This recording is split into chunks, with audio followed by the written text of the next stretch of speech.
Same building, same floor, same size का flat, एक flat मिला 50 लाख में और दूसरा इस प्राइस से ज्यादा महंगा। रीजन लोकेशन नहीं, व्यू भी नहीं, सिर्फ एक वर्ड का डिफरेंस, फ्री होल्ड और लीज होल्ड। और ज्यादातर लोग यही गलती कर जाते हैं। तो वीडियो पूरा देखना ताकि ये गलती आप ना करो। आज के इस वीडियो के एंड तक आपको ये क्रिस्टल क्लियर हो जाएगा कि फ्री होल्ड और लीज होल्ड प्रॉपर्टी होती क्या है, दोनों में डिफरेंसेस क्या है, कौन सा सेफर है, कौन सा रिस्की हो सकता है और बायर को एक्चुअली किस चीज का ध्यान रखना चाहिए। ये video first time home buyers, resale buyers, investors और उन लोगों के लिए है जो सिर्फ प्राइस देखकर डिसीजन लेने वाले हैं। अब चलिए एक रियल लाइफ स्टोरी के थ्रू समझते हैं। रोहित ने कहा मुझे 80 लाख का घर मिल रहा है और अमन ने कहा मुझे वही सेम फ्लैट 65 लाख का ऑफर हुआ है। अब ये सुन के तो रोहित शॉक होता है और अमन खुश हो जाता है। अब इतना डिफरेंस क्यों है? आंसर सिंपल था। रोहित का फ्लैट फ्री होल्ड था और अमन का लीज होल्ड। अब इस डिफरेंस को समझने के लिए पहले बेसिक्स क्लियर करते हैं। रियल एस्टेट में जब आप प्रॉपर्टी खरीद रहे होते हो, आप सिर्फ फ्लैट नहीं खरीद रहे होते, आप राइट्स खरीद रहे होते हो। फ्री होल्ड और लीज होल्ड का डिफरेंस फ्लैट में नहीं, ओनरशिप के कंट्रोल में होता है। ये डिसाइड करता है कि आप ओनर हो या फिर लॉन्ग टर्म यूजर। अब पहले फ्री होल्ड को समझते हैं। फ्री होल्ड प्रॉपर्टी का मतलब होता है प्रॉपर्टी पर आपका complete ownership.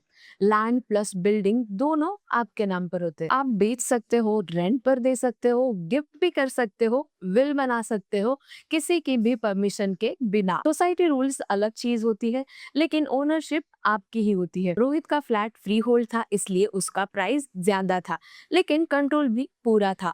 Banks free hold properties को प्रेफर करते हैं, रीसेल स्मूथ होता है, फ्यूचर में वैल्यू स्टेबल रहती है। अब बात करते हैं अमन के फ्लैट की। लीज होल्ड प्रॉपर्टी का मतलब होता है आप ओनर नहीं, लेसी होते हो। लैंड किसी और की होती है, गवर्नमेंट, डेवलपमेंट अथॉरिटी या फिर किसी ट्रस्ट की। आपको प्रॉपर्टी एक फिक्स पीरियड के लिए मिलती है, जैसे 30, 60, 90 या फिर 99 ईयर्स। फ्लैट आप यूज कर सकते हो, लेकिन लैंड पर अल्टीमेट कंट्रोल आपका नहीं होता है। अमन का फ्लैट लीज होल्ड था, इसीलिए प्राइस कम था, लेकिन हर डिसीजन के साथ एक क्वेश्चन आता है, अथॉरिटी अलाउ करेगी या फिर नहीं। अब यहाँ से स्टोरी का टर्निंग पॉइंट आता है। 5 साल बाद अमन अपना फ्लैट बेचना चाहता है। बायर इंटरेस्टेड था, प्राइस भी ठीक था, लेकिन बैंक ने लोन देने के लिए मना कर दिया। रीजन, रिमेनिंग लीज पीरियड कम हो रही थी। बायर पीछे हट गया, डील रुक गई और रोहित ने वही टाइम अपना फ्री होल्ड फ्लैट रेंट पर दे दिया, बिना किसी एक्स्ट्रा अप्रूवल के। यही से क्लियर हो जाता है कि सस्ती प्रॉपर्टी हमेशा बेटर डील नहीं होती है। अब रियल एस्टेट इम्पैक्ट को प्रॉपरली समझना जरूरी हो जाता है। फ्री होल्ड प्रॉपर्टी जनरली महंगी होती है, लेकिन रिस्क कम होता है। लीज होल्ड प्रॉपर्टी सस्ती होती है, लेकिन डिपेंडेंसी ज्यादा होती है। प्राइसिंग के लेवल पर लीज होल्ड का डिस्काउंट अट्रैक्टिव लगता है, लेकिन रीसेल और लोन के टाइम पर वही डिस्काउंट प्रॉब्लम बन सकता है। अब सवाल ये है, बायर को एक्चुअली किस चीज का ध्यान रखना चाहिए? सबसे पहले ये समझना कि प्रॉपर्टी का नाम नहीं, राइट्स इंपॉर्टेंट होते हैं। सिर्फ प्राइस मत देखिए। लीज होल्ड केस में लीज होल्ड पीरियड चेक करिए, रिमेनिंग ईयर्स जितने कम, रिस्क उतना ज्यादा। फ्री होल्ड केस में भी डॉक्यूमेंट्स वेरीफाई करिए, फ्री होल्ड कन्वर्सेशन प्रॉपरली हुआ है या सिर्फ प्रॉमिस है। अगर आप एंड यूज के लिए खरीद रहे हो घर, तो पीस ऑफ माइंड ज्यादा मैटर करता है। अगर इन्वेस्टमेंट के लिए खरीद रहे हैं, तो एग्जिट ऑप्शन सबसे इंपॉर्टेंट होते हैं, और यहीं पर लोग कॉमन मिस्टेक्स कर देते हैं। सबसे बड़ी गलती लीज होल्ड को फ्री होल्ड समझ लेना, किसी के वर्ड्स पर नहीं, डॉक्यूमेंट्स पर ट्रस्ट करिए। दूसरी गलती, फ्यूचर को इग्नोर करना। आज रहना इजी लगता है, लेकिन कल सेल करना मुश्किल हो सकता है। तीसरी गलती, बैंक अप्रूवल्स को लाइटली लेना।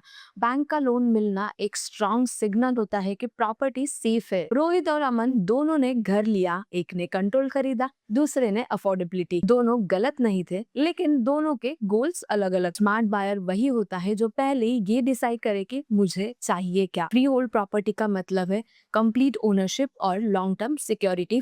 वही लीज होल्ड प्रॉपर्टी का मतलब है लिमिटेड राइट्स और अथॉरिटी डिपेंडेंसी। प्राइस का डिफरेंस सिर्फ शुरुआत होता है, असली डिफरेंस फ्यूचर में दिखता है। इसलिए डिसीजन इमोशंस से नहीं, क्लैरिटी से लीजिए। वीडियो पसंद आया हो तो लाइक और शेयर करिए, और कमेंट सेक्शन में लिखिए फ्री होल्ड क्लियर अगर आज आपका फ्री होल्ड और लीज होल्ड का डिफरेंस बिल्कुल क्लियर हो गया होगा। और nobrokerage.com को सब्सक्राइब करें, क्योंकि यहाँ हम घर लेने से पहले सारे कंफ्यूजन क्लियर कर देते हैं।